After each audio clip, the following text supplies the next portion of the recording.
The whole meeting heard him just going, PCA meeting, you know. Because if that egg makes that bread soggy, I'm fuming. The next minute, everybody's vomiting. Get your wanger and mitt out. I can't walk, and neither can Jack. Right then, you're dating my daughter.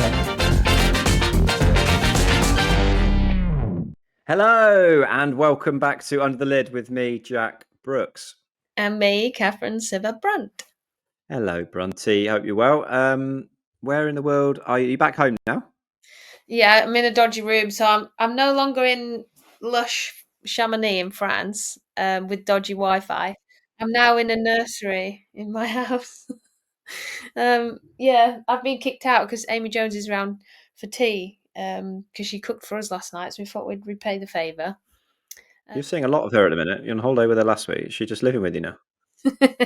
we live in the same village, and she just gets a bit lonely, in between tours. So we're just looking after her. Not plus the fact that she just loves babies, so she just wants to come and hold Theo all day, every day, which is fine with me because get a bit of respite. How are you? Do you often spend your evenings one in each arm? Yeah, well, just as we were coming on to record, I was a bit late because Charlie, my youngest, I was left literally holding the baby whilst my eldest was trying to sleep upstairs. So yeah, the kids were not sleeping. It's 30 degrees today though. How long does your when you say get to bed, is it like a proper performance? Is it like read for an hour, shushing? Oh, not for an hour. No chance. I'd fall asleep. I'd get stuck on the big words, wouldn't I? No, I reckon the bed routine, if he's had a normal day, will start about 6:30 and bath, bed, book, and hopefully he's asleep by sort of 7:30 latest, but usually around 7, 7:15. So yeah, and then I get a bit of bliss for a little while. But got you this week. Hopefully we can speak a little bit about our guest's kids as well, because I know he's got a couple.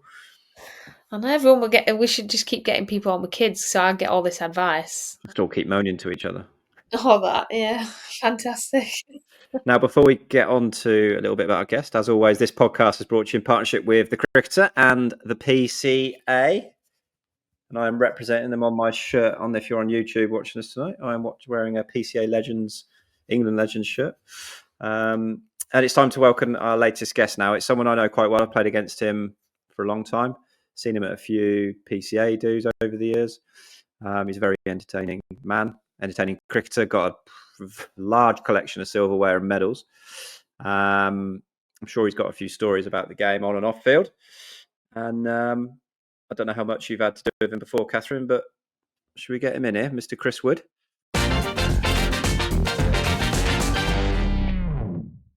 Yes, guys. Good evening. Hello, mate. How are you? All good, thank you. Just before we start, I saw a funny video this afternoon. A few years ago, I remember we needed you guys to win against Gloucester, last game of the year, and I think they were about 50 for 5. You were 50 for 5, and Lammonby to get a load of runs, and you were closing it out, and we needed you guys to win, and there was 20 of us in the Robin Smith suite, and we were singing your name to the TV. So I thought if I haven't told you that one before, that got reminisced again this evening. My name or Somerset? No, your name, mate. You were bowling at the time. Wow, you're the only group of people that's ever sung my name at a game before. You've got a couple of weirdos in the Hampshire team, haven't you? So it doesn't surprise me.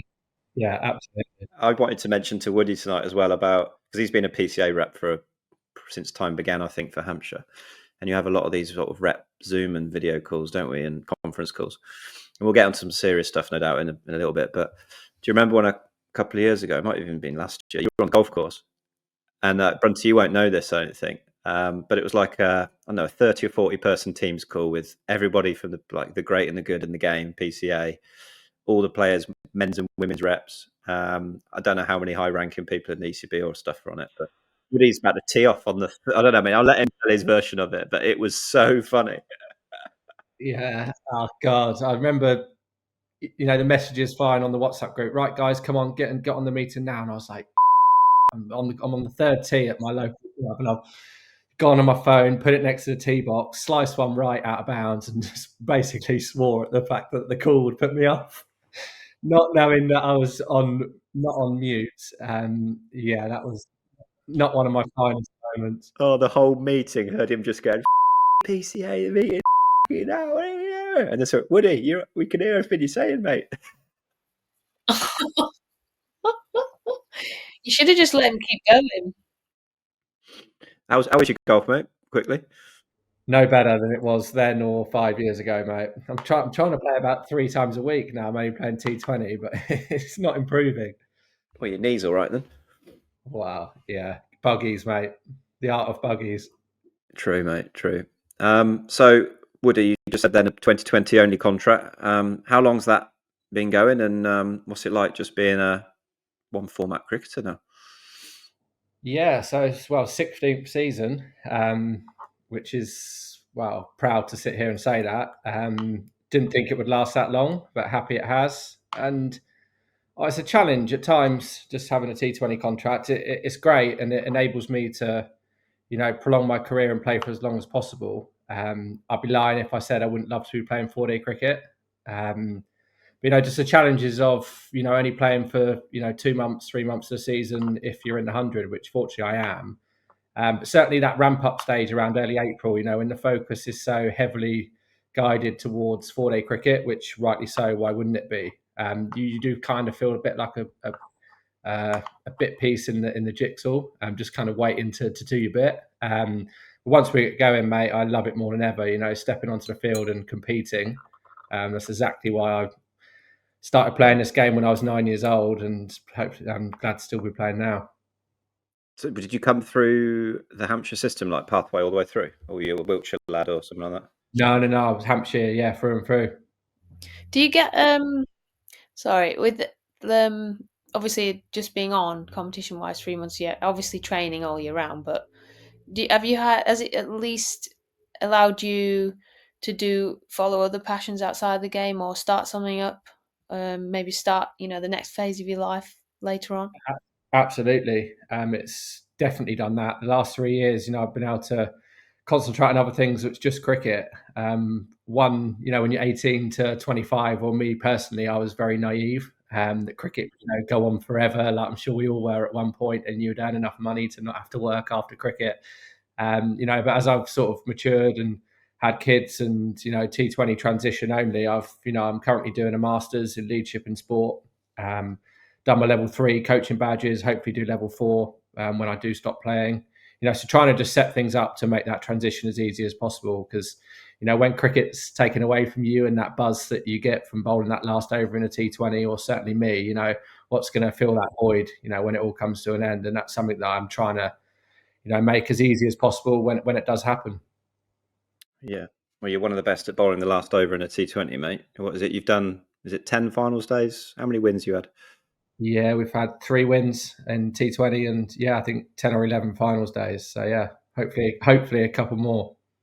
Yeah, mate, you've got plenty more left in the locker. So you're doing your masters. I think I know a few lads that have done it or doing it, and level 3 as well with potential level. Does that mean you're looking to stay in the game? You're trying to be like a tracksuit or get your suit on and boardroom, or get your wanger and mitt out? Or? Mate, I'd love to stay in the game, but it's all about timing, right place, and opportunity, isn't it? And I've often talk about, would I step away from the game a year early, potentially knowing I've got something left to give for a coaching opportunity that come about? Maybe. But it's, there's so many people fighting for those very small positions. And I think that's ultimately why I've done this master's outside of that, just to broaden my horizon across maybe any sport. But certainly within sport, and hopefully within cricket, yeah. It'd be weird not to see a Hampshire team without, especially 2020, Chris Wood in it. Now getting used to Hampshire with no James Vince, other than in T20.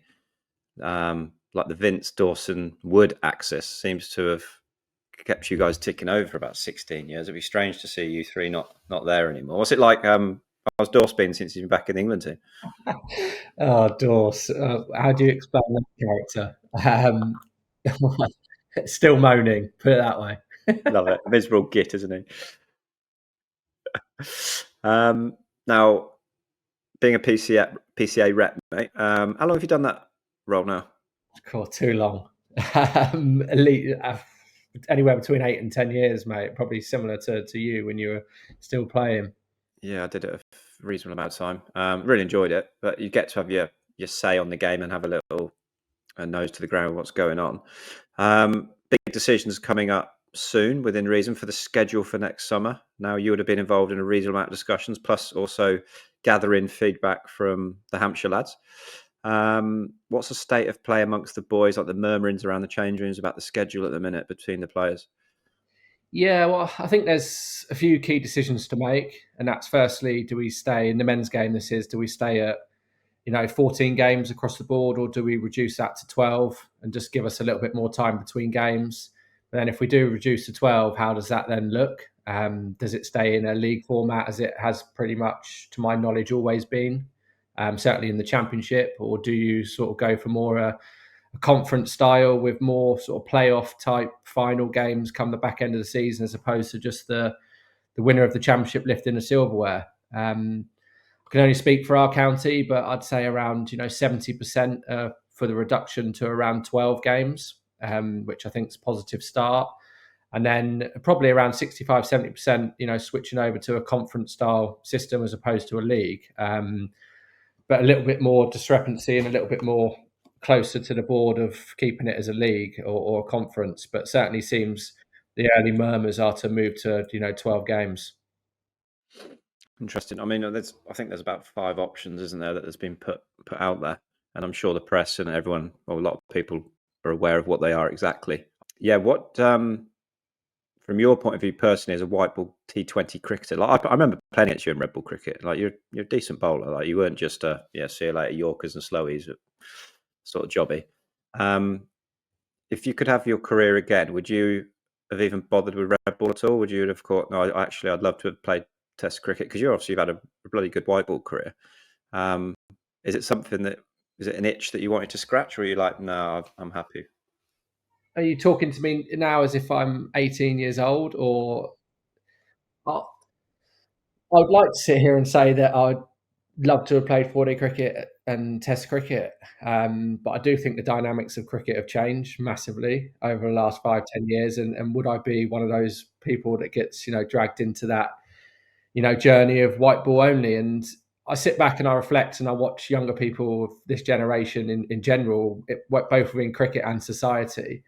And a lot of people want a lot more for a lot less, is my take on it. And, part of me thinks, why wouldn't you? The opportunities that are out there now in the white ball game are astronomical. If you're a 15, 16-year-old young lad or young lady coming through the game, why wouldn't you be trying that little bit harder to enhance your white ball skills with everything that's going on? You can make significant money, more so that you and I could, from the ages of 18 to 30, and that's just the realism in it.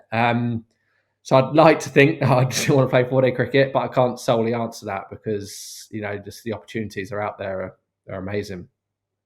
I think what I've found is that the leagues actually prefer to pick people who are in good, like, red ball form too. They don't always just go straight for your Bosches in the white balls, or people with all the skills, this, that, and the other. I mean, you see the likes of Stark getting picked up for what he did, and I was like, because you don't automatically go, oh, one of the best T20 bowlers in the world. You don't do that, but they, it's the same with Hazelwood, and he's just had great success with Bangalore. And then obviously Nat getting picked up for one of the most. I wouldn't have put her down as one of the top T20 picks, but I think it's that traditionalist player who that has really good skills that relate more to 4-day cricket than the other. And it's weird how they love that. I think that's more about promoting it, isn't it, than anything else. Absolutely. I can completely understand that from a person now that just plays T20 cricket. That chronic workload, especially as a bowler, it's just not there anymore. If you ask, one, I struggle with back-to-back days, but that's through various knee surgeries as well. But just that, chronic time under content of your skill, like just bowling the overs and being able to hit the top of the stumps, or for a batsman hitting millions of balls across a week. If you do transition across just to the T20 game, that does then become narrowed down completely, and the sort of time under tension of skill does become limited. So, people like you said, Hazelwood there is a prime example to me. That guy hits the top of off stump all day long in Test match cricket, and he's just as effective in T20 cricket. I thought it'd be interesting to see how Vincey went this summer. Now he's gone to white ball only, and he's such. I mean, you've seen him close up more than most. I've played against him for years. He's just unbelievable cricketer, batter. Not just a T20 gun, because he's not a big six hitter, really, is he? He's a lot of boundaries, but not a lot of sixes. I just thought, wonder how he goes this summer now and going forward, and dropping red ball cricket. I don't know. Have you seen any difference, or if, as you've spoken to him about how it's changed for him at all? But I think it's probably a bit too early to tell now, but I think you reflect probably next year and we'll get a quite good answer on the answer of that, to be honest. I don't think he'd mind me saying, but I believe Jason Roy has obviously come back to playing 4-day cricket now. And I think ultimately that came down to the fact that he wanted to hit more balls and be in form and, play cricket. That's ultimately, what we're paid to do. And the more time you do that, the better you're going to be across all formats for me. I think it definitely helped. I've been coaching Surrey this year and last year in the second team. We had Laurie Evans, who's obviously a white ball cricketer now, but he's played. I think he played 2 red ball games for us in the second team, so he wasn't even playing first team championship like Jace. But he chose to come back as part of his structure to hit some red balls in the second team. He got like a 99 and some other decent scores, striking them well, and a few second team T20s. Your transition's gone all right then, mate. Straight from playing to coaching at the Re. Mate, it's about time, mate. I was always going to be a brown hat too, wasn't I? It's probably one of the few clubs I haven't played for. Yeah, I was very lucky, mate. I wasn't really looking. I mean, I've spoken about it on here before, and to various other people, that I didn't really know what I wanted to do. A bit what you alluded to, really. I turned pro at 24, so I did have a taste of the real world, and I was a salesman, but I didn't want to go back working in an office. So I did all my cricket at level 3 and set up a business where I live in Oxfordshire. Applied for a few jobs, did a little bit with Saka, and I was on the second team circuit and doing all right. New baby and everything. And Alex Stewart calls you up in May and goes, "You fancy helping the Re out for a few days?" And it's like, I ain't saying no, mate. And a couple of days turned into, can you do these days next month? And then along comes a contract, and before you know it, I'm slinging balls at the best team in the country, some of the best players in the world, and mitting for them. And yeah, it's crazy, mate. It's worth the trip. It's a lot of time travelling. I wasn't expecting to be back in county cricket so quickly. Wasn't chasing it, but it's weird how it works. Like you said, like you just don't know what it's going to look like. And if you've got a good reputation, you like to think you're a good person, and hopefully that carries some sway. But I want to see you playing till you're about 40, mate. I'm thinking about that just yet. I don't think there's any chance of that. What's the secret to Hampshire's white ball success over the years, mate? Obviously, you've been good at white ball cricket for a long time anyway, like previous to you playing, but 2020 cricket and Hampshire go hand in hand. Like, what's the crack with that, do you think? Yeah, I get asked this question a lot, and I think a lot of the time it comes back to a mixture of senior and good young players. We were talk about 5 academy lads sort of that got contracts at the same time, and myself, Vincey, Dorse, Batesy and Briggsy.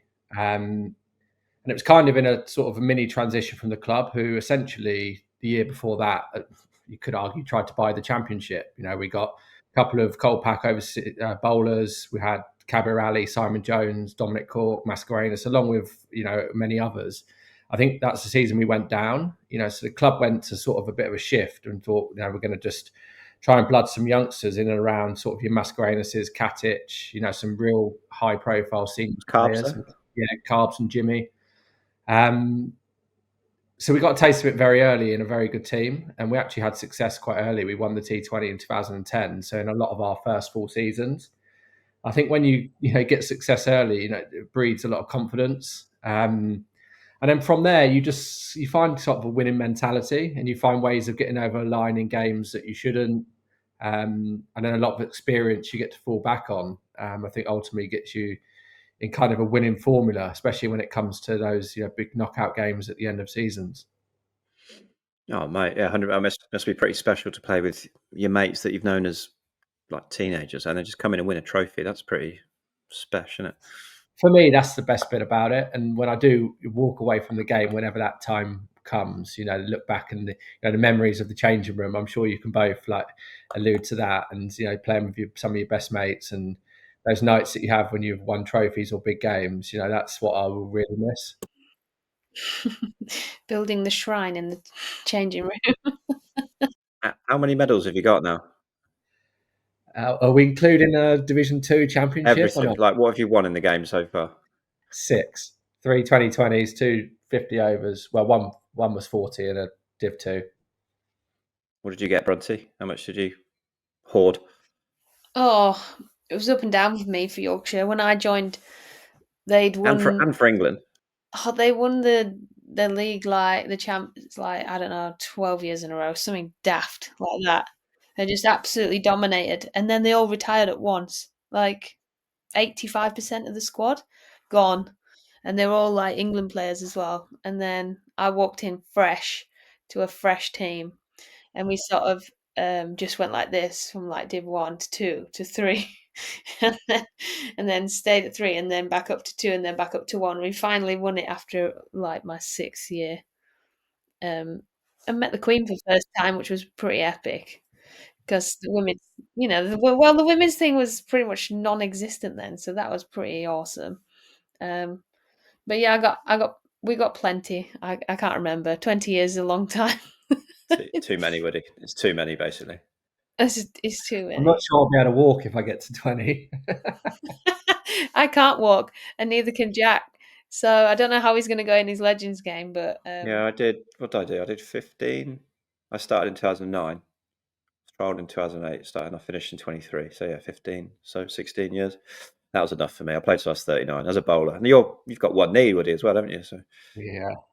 Robo knee. To be fair, like we didn't play as much cricket as you, but I played all 3 formats always, so it sort of helped it level out, kinda. And we always wanted to play 5 days, guys. That weren't our fault. Always. The amount of draws I've been a part of is mega, mega annoying. There's nothing worse. I don't think I'll ever get my head around that, how you can play for 4 days and you still walk off with a draw. It's it's just cricket, isn't it? It's just classic cricket. No other sport. Now you're on, so we've got to mention your father-in-law. Yeah, go on. So you've married into Hampshire cricket royalty, haven't you? Yeah, you could argue that. He's obviously transitioned out or is on the way out, but I was yeah. going to say, you've secured yourself another 5-10 year contract, haven't you? Open pen. So for listeners who don't know, it's Woody is married to Rod Bransgrove's daughter, aren't you? I am. And you've got, is it 1, 2 kids? 3? 2 kids, 5 and 10 months, who I've managed to get rid of for this evening to have the pleasure of joining you two. You want to keep us on then? Yeah. He's actually gone across to my dad's house, funny enough. Now there we go then. What's it like having Rod as a granddad? As a father, but a granddad as well. From a father-in-law perspective, it's amazing. I'll tell a story, and he won't mind me saying this, but Lucy and I, we obviously started dating, and as it is for many couples, it's hush hush for the early days, isn't it? And especially around sort of cricket changing rooms, and oh god, it's the chairman. I remember after about 3 or 4 months, it started to get a few people started to find out, and I was like, I'm gonna have to say something here. Looking for a new job. It was firework night, and we were going down to what was the Aegeus Bowl at the time, and I sent him a message and I said, "Look, do you fancy meeting for a beer in the Lakeview in the Hilton before the fireworks?" And he replied saying, "Yeah, sure. Let's meet at this time." So I turned up and then sat there, and as you can imagine, I'm myself and a couple of pints, and for about half an hour, he's just talking about Hampshire cricket and Tottenham Hotspurs as his team. And I'm thinking, oh my God, all I want to do is just, say it. And out of nowhere, he just whacks his hand on the table and goes, "Right then, you're dating my daughter." And I was like, oh my good Lord. And, he just said what any father would say to a young lad who's dating his daughter, that I trust my young girl to make the right decision and just treat her the way that she deserves to be treated. And then since that moment onwards, mate, he's been unbelievable. We've managed to separate cricket to just being Lucy's dad, and it's been great. Are you sure he didn't say, if you hurt her, I'll cut your thing off? Well, yeah, maybe. Oh, I'm not allowed to say that on here, am I? You are. I'm not. Just go beep beep. It's my favourite. No, Rod's a good man. I've had a fair few dealings with him over the years, a few beers as well in various cricketing bars and functions, and he's a good man. He was involved in the 100, wasn't he? In setting the 100 up. Was he? Am I making that up? Yeah, he certainly was involved in conversations. Yeah, for sure. He's a big advocate for moving the game forward. I think across the county game, there's a lot of members who are a little bit stuck in their ways and want the traditional cricket, which is fine, right? Everyone's enabled to their opinion, but I think he was a big driver in trying to change some of those opinions to get the game moving in the right direction, which I assume is the kind of thing that the traffic that's going on now around, the schedule and moving forward with the game. Yeah, he's certainly not afraid of putting his head above the parapet. And he's done wonders for, well, him being at the helm with Hampshire. It's probably a big reason why they've had the success they had, isn't it? Right, absolutely, 100%. Now, moving on to another very sensitive subject, mate. I don't know an awful lot about this other than headlines that were made. And it's, like I said, it's quite sensitive. But you've obviously made headlines not just for your cricket and positive, you'd say, but there's some slightly interesting ones around a gambling addiction, which you've been quite open about. And in terms of, obviously, this is a podcast for the PCA as well. So obviously I'd like to hear about how the PCA have helped support you with that and basically your journey with the ban you had as well. Yeah, so, well, ultimately, I've found gambling at sort of 17, 18. And I talk about gambling for me, it gave me the closest buzz that I ever got to a game of cricket. And I came very reliant on it. And over a period of time, it started to take control of my life. Essentially, I couldn't live a single day without, placing a bet. And that was essentially around, running away from, feelings and emotions. I couldn't deal with life on life's terms, if you want to call it that, and to change the way that I was feeling, whether that was good, bad, or indifferent. I'd place a bet to sort of get rid of that and displace that feeling. And I reached out numerous occasions along sort of a 11 year period, but ultimately always sort of stumbled back into, my old ways when things got tough. And around 2018, Christmas time, which is, to this day is my last bet, I woke up one day and I went to place a bet like I always did. And I walked out the bookies and I just had a completely different feeling to what I ever had before. This feeling of, I can't do this anymore. I'm killing myself, but not only myself, everyone around me. And I remember making a phone call to my now wife, Lucy, and just sort of said, "Oh no, I've done it again." And her response was, very different this time on the phone. It was more of a dejection, as in she couldn't do it anymore either. And from that moment, really, it sort of kicked me into gear.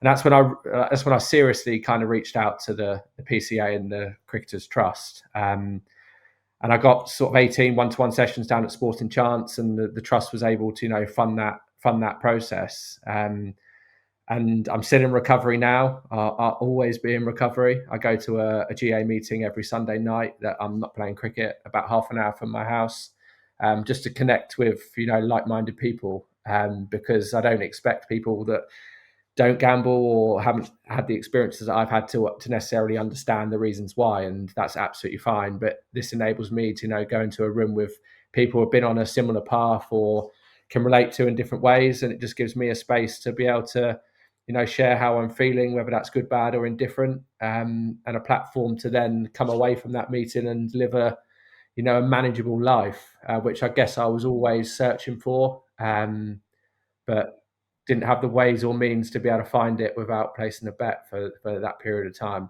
But the reason I'm so open about it, mate, which you mentioned, is kind of in a position where I want to help other people now. I think gambling is rife. It's everywhere you go. Whether you walk down the street and you see a bookmakers, you look at a game of football on Super Sunday, and 10 of the teams are sponsored by gambling companies. It's everywhere, and it's so easily accessible. When I used to first place a bet, I had to go down the local bookmakers and with a tenner. Now you can do it at the press of a button on your phone. It's crazy how accessible it is, but also how nationwidely it's sort of accepted. as something that's normal. And don't get me wrong, I completely accept that there's plenty of normal people out there that can put £10 on a Saturday on 5 football teams, win, lose, or leave it alone and do it again the next week. But there's also a lot of people out there that can't do that and are in the position I'm in. And for a long time, I was uncertain about coming out or not to the public, a fear of being judged, a fear of being in a professional environment, and would I be seen as, not fit to wear the jersey anymore because I'd done what I'd done for 11 years and some of the horror stories that were attached to it. But ultimately, it was to hopefully enable a few people who are struggling to come forward and realise that there is help out there, because there is a lot of help now, certainly through Sporting Chance and the Trust. And if I helped one person with my podcast, it's kind of job done for me, and hopefully I might have helped a few more along the way. So talk to us about your podcast, mate. Yeah, so I did a podcast with Tony Adams, who's the founder, the ex-Arsenal legend. It was around COVID time, and I was sat at home, had the kid at home, and I was just like, how can I, help somebody? And I just thought, sod it, you know what, I'm going to face that fear, which I like to think I've always done with my cricket, and just, go for it. And there I did. And I went up to London, did that podcast.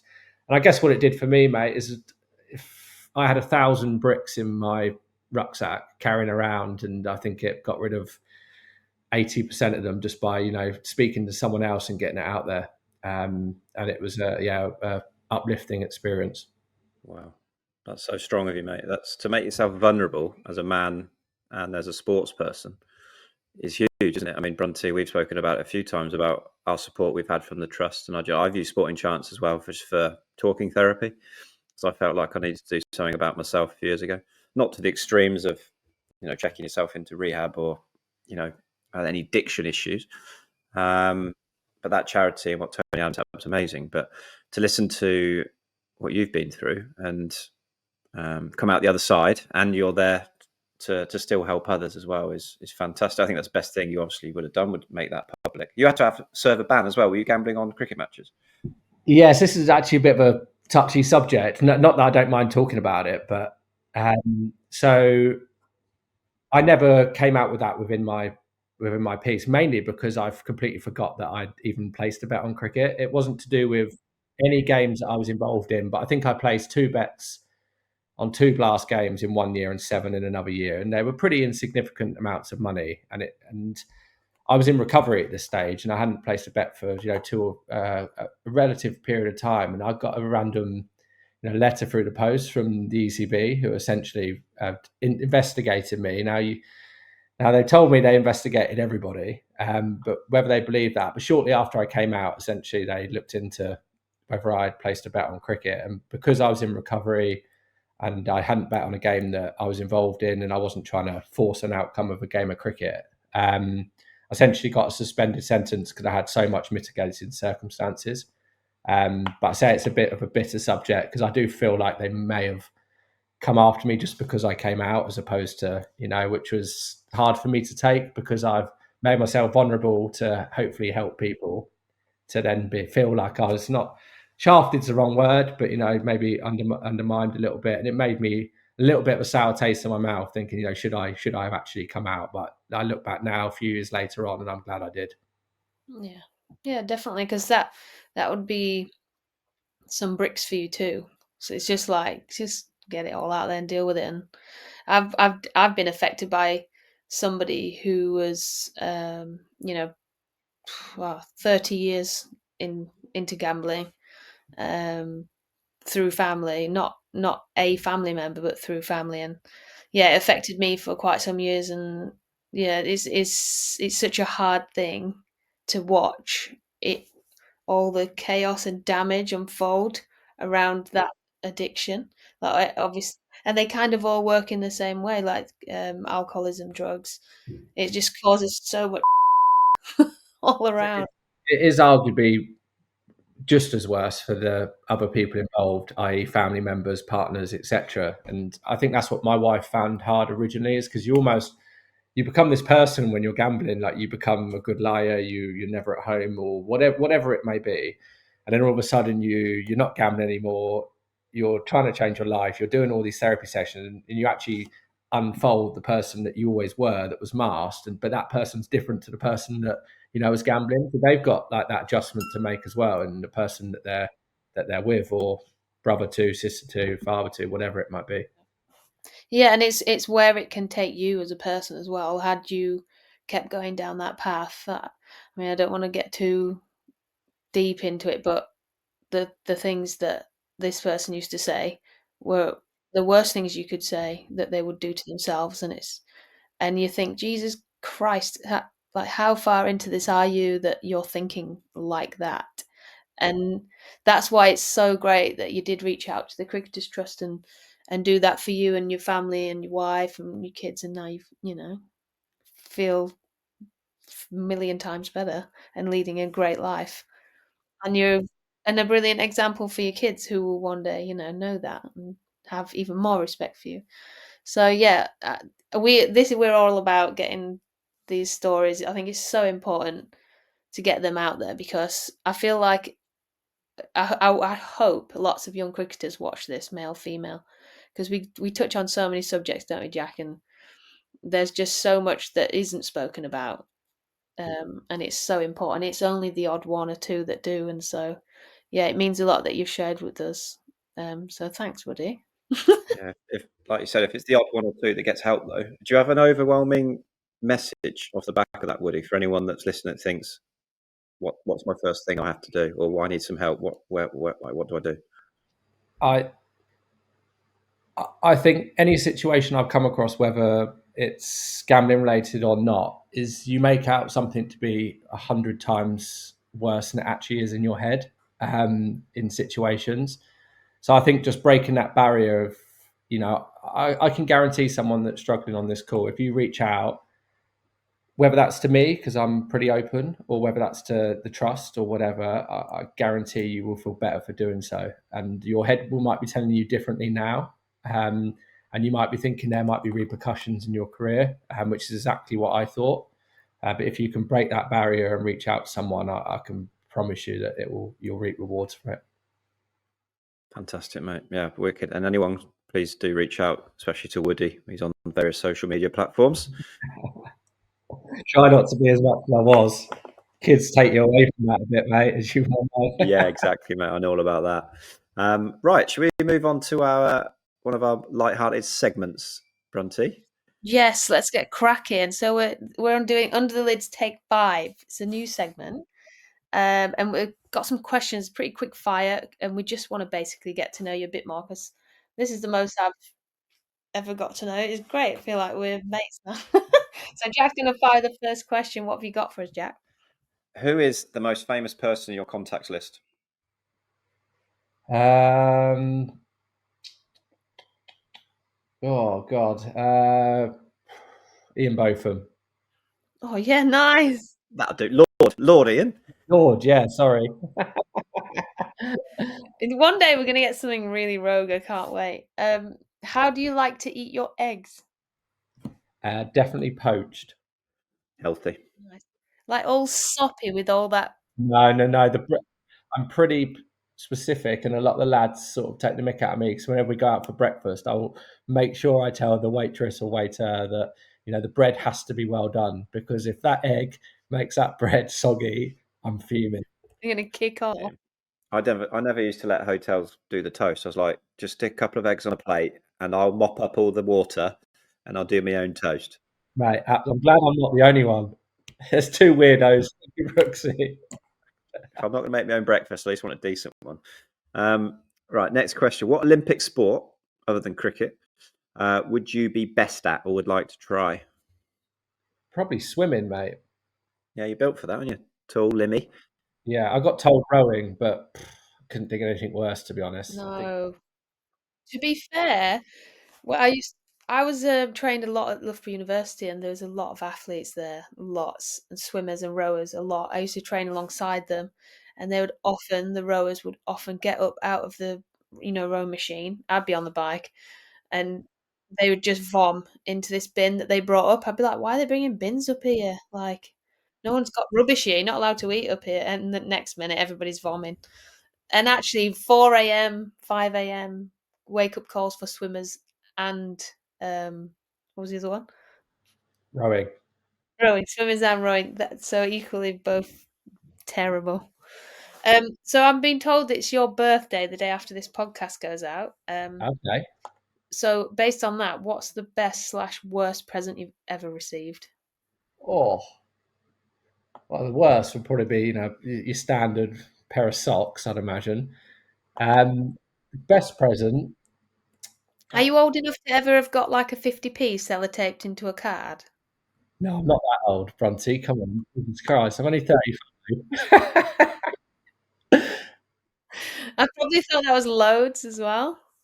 I've got a little bit of a love affair with my Garmin golf watch. That was a steady present 2 or 3 years ago. It's not made me any better at golf. You should know where the flag is. Yeah. Tells me to hit it 180 yards straight, not the other direction. No chance. And finally, what would your specialist topic on Mastermind be? I mean, obviously, I'm assuming you can't pick sport. We can pick sport if you want sport. Oh, yeah, absolutely sport, mate. My academics is poor. Let's put it this way. That's why you're a bowler, mate. That's why you're a bowler. No, I don't know many intelligent bowlers, but we're all hard as nails. Yeah, it would have to be sport if I wanted to become anywhere successful. What football team do you support? The mighty Blues. By that, I mean Chelsea. Yeah, you don't know much about sport then, do you? That's fair enough. Who do you support? My hometown team, Oxford United. Doesn't sound like you do. I don't remember seeing you down the King's Road, mate. No. My only affiliation to that is Dad lived in Guildford, and that's the closest Premier League team when I was growing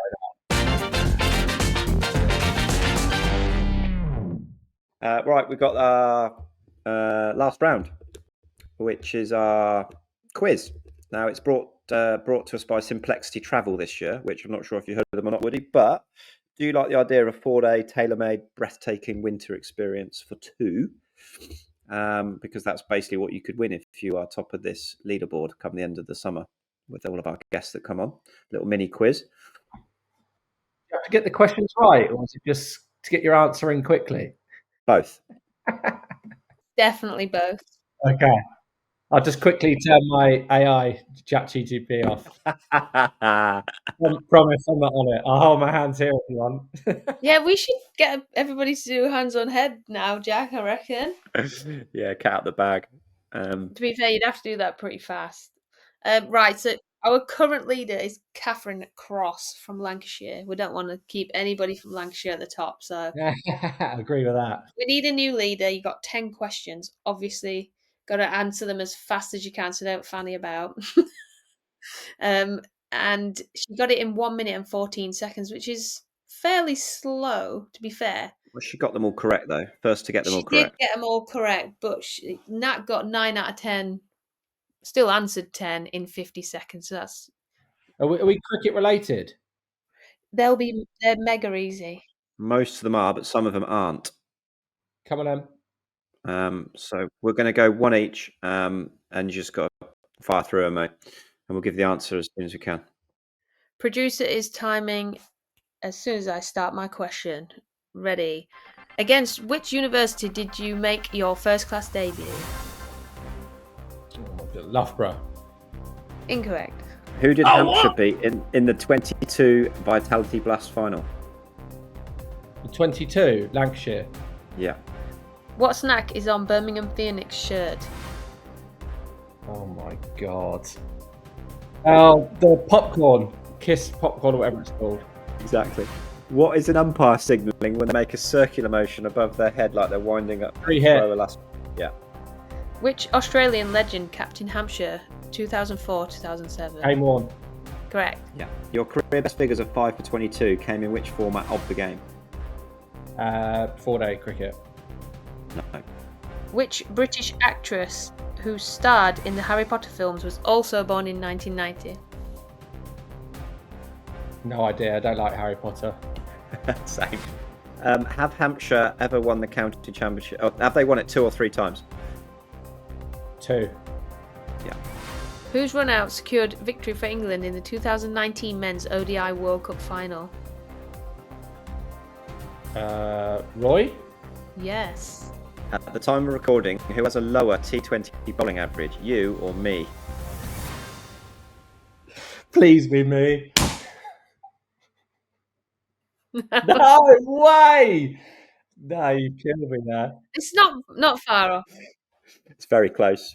We I both knew are very you similar, were mate. self-indulging there. I knew it. Hey, I didn't write these questions. It's the producer. Just it's my mum, and she's a fan. I can't actually. So the best figures were in list A then. Yes. Yeah, 50 over cricket. Who was the debut? You can tell I don't look Oxford. at cricket info. Do you not remember playing Oxford University at the Parks? I do. I can't believe I said Loughborough. That's bad, isn't it? Well, not necessarily, mate. It's a long way back, isn't it? You actually did it in 1 minute 28, but you got 6 right. 6 right, mate. It's To not. be fair, I feel like it's all the competitions I watch ever on TV. I'm like, oh, what are you doing? It's easy. You're thick as pig or whatever. But actually, when you're under the pressure, we all turn dumb. I actually tried to be quick then and answer them wrong, but I still wasn't either.